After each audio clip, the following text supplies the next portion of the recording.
जहां पड़ोस के घरों से बच्चों के हंसने की आवाजें आ रही थीं, वहीं रामलाल के घर में मौत जैसा सन्नाटा पसरा था। रामलाल, जिसने कभी बड़े बड़े भोज में राजाओं की तरह 56 भोग परोसे थे, आज अपनी ही बहू की जली हुई और सख्त रोटियां निगलने को मजबूर था। किस्मत का खेल देखिए, जिस हाथ ने सबको खिलाया, आज वही हाथ कांप रहे थे। थाली को पैर से जमीन पर घसीटते हुए, लो निगल लो इसे। सारा दिन खटिया तोड़ते हो, कम से कम ये जली रोटियां तो खा ही सकते हो। और सुन लो बुढ़े, कल सुबह सूरज निकलने से पहले आंगन चकाचक साफ मिलना चाहिए। मुफ्त की रोटियां तोड़ना बंद करो। तुम्हारी इस खांसी और मनहूसियत ने घर का सुकून छीन लिया है। बेटी, गला सूख रहा है। अगर थोड़ा सा गुड़ का टुकड़ा मिल जाता तो ये सूखी रोटी अंदर उतर जाती। गुड़ चाहिए इन्हें? अरे अपनी औकात देखिए। जब से मां गई है, तुम हमारे सिर पर बोझ बन गए हो।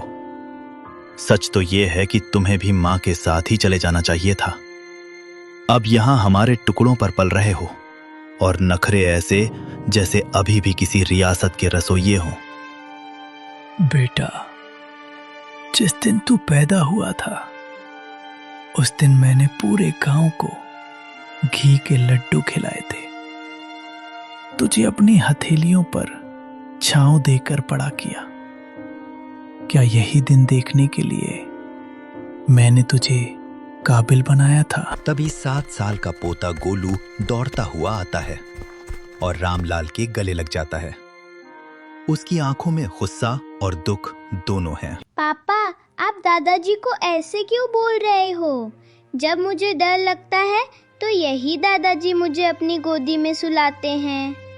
माँ, आपने इन्हें जली हुई रोटी क्यों दी? क्या आप मुझे भी बड़े होकर ऐसी ही रोटी दोगी? चुप कर गोलू, तू नहीं जानता, ये बूढ़े लोग सिर्फ परेशानी बढ़ाते हैं। जा अपने कमरे में। नहीं जाऊंगा। पापा, दादाजी बोझ नहीं है, ये तो हमारे घर का आशीर्वाद है। आप कहते हो ना कि ये आपके टुकड़ों पर पल रहे हैं, पर दादाजी ने तो मुझे बताया था कि ये घर और ये खेत उन्होंने अपनी मेहनत से बनाए हैं। फिर ये आपके टुकड़े कैसे हुए? गोलू, तू छोटा है, बड़ों के बीच मत बोल। रामलाल का दर्द तो फिर भी खुले आसमान के नीचे था, जिसे हवाएं सहला देती थीं। पर नेकी राम की सिसकियां उन 4 दीवारों के पीछे दम तोड़ रही थीं, जिन्हें उसने खुद अपने पसीने से सींचा था। उसका बेटा पवन और बहू शीला ने उसे घर के पीछे एक ऐसे स्टोर रूम में फेंक दिया था, जहां कबाड़ और मकड़ी के जालों के सिवा कुछ न था। उस अंधेरी कोठरी में नेकी राम का वजूद भी उस पुराने सामान जैसा हो गया था, जिसे अब कोई छूना नहीं चाहता।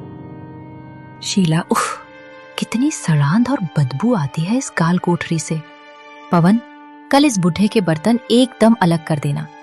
मेरे बच्चों को सख्त हिदायत है कि इनके हाथ का छुआ पानी भी न पिएं, कहीं कोई बीमारी न लग जाए। और हाँ, आज इन्हें रात का खाना मत देना, सजा मिलनी चाहिए इन्हें। आज गलती से इन्होंने दीवान खाने के सोफे पर हाथ रख दिया था, सारा सोफा गंदा कर दिया।